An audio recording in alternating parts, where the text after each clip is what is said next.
abeeyo abaami n'abakyala abavubuka n'abatenyo gano ge mawulire gaffe ku ngoma nga gakusomebwa Jason ne Lady Slike. Tuula, kalira, wuliriza, nyumirwa amawulire.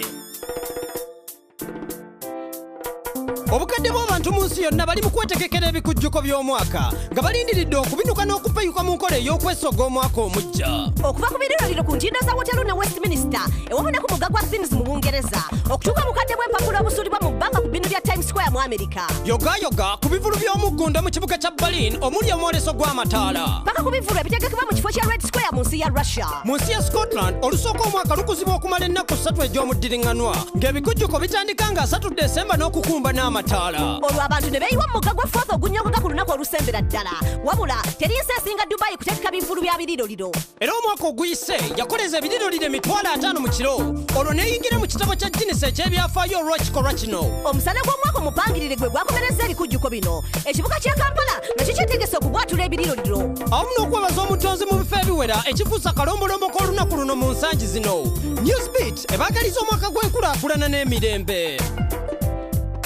Omugakiira gubaddeko kalumanywera okumala emyaka n'ebisiibo ng'ensi ya Misiri eyongera okwefuga enkozesa y'amazzi g'omugga guno. Misiri yafuna obuyinza buno obw'okwegazaanya oluvannyuma lw'okukola endagaano n'abafuzi b'amatwale Abangereza mu 1929. Mu mwaka 2013 ensi ya Uganda, Kenya, Rwanda, Ethiopia ne Burundi zaasalawo okuteekawo endagaano empya wabula Misiri yagaana okwetaba mu nteeseganya zino. Mu mwaka gwe gumu ebbibiro gaggadde erya Renaissance ne litandika okuzimbibwa ekyayongera okugootaanya enkolagana wakati wa Misiri ne Ethiopia kubanga Misiri yali neeraliikirivu nti ebbibiro lino lyandikendeeza amazzi geefuna wabula enteeseganya ez'akago wakati wa Misiri ne Uganda zaabadde zaamulamu na nkulaakulana. Era pulezidenti wa Misiri Abdel Fattah al-Sisi awamu ne pulezidenti Yoweri Museveni owa Uganda bakkiriziganyizza okuteekawo entambula ku muggakiira okutuuka ku ssemayanja ya Mediterranean ekisuubirwa okukendeeza ku bbeeyi y'ebyamaguzi awamu n'emisolo egiggyibwa ku nsalo okusingira ddala mu nsi eziri ku mugga guno naye nga tezirina myalo. Olugendo luno lujja kutandikira mu nsi ya Uganda ku nnyanja Nalubaale lulyoke luggwere ku mwalo gwa Misiri ogwa Alexandria.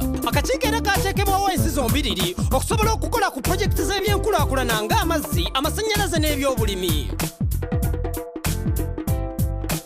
Omutimbagano gukutte wansi ne waggulu. Omusasi waffe Jangu Omudingudingu katuwa ebisingawo. Omutimbagano abasinga gwebeta intaneti gukyusiza entegera y'abantu enaku dino era nga wendogera bino okufuusa gwa itunzi gye buviireku ni mu kaseera kano akabuliwo okunoonekereza okuva mu bakugu kulaze omutimbagano gwafuuka yingini ya demokurasiya era ng'abantu abasinga kwe bawayiza okwenongolaku okuteesa ebyo ebibagemaku. Ekyewunisa ndiga n'amawulire amasu agalaze embeera eno etabaire ennungi anti enkozesa y'omutimbagano eboneka ekyuseemu bw'olingirira ensi nga Gambia, Congo, Uganda ni Burundi bwe tuba mu kaseera ak'okulondawo omutimbagano bagusalaku.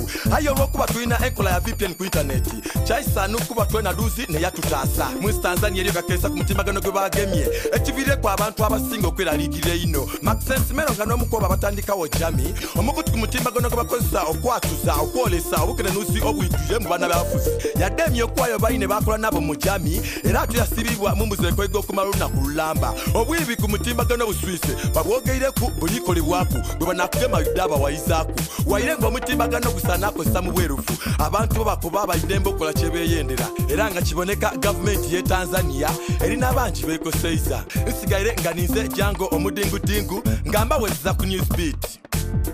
Weebale nnyo Jango Omudingudingu naago gatutuusaako. Kirabika nkekadde tusiibula omwaka gwa 2016 bingi bitaasomera mu bbaasa ng'era bagamba ensisinyangu okwenyumirizaamu mu kakyo kano.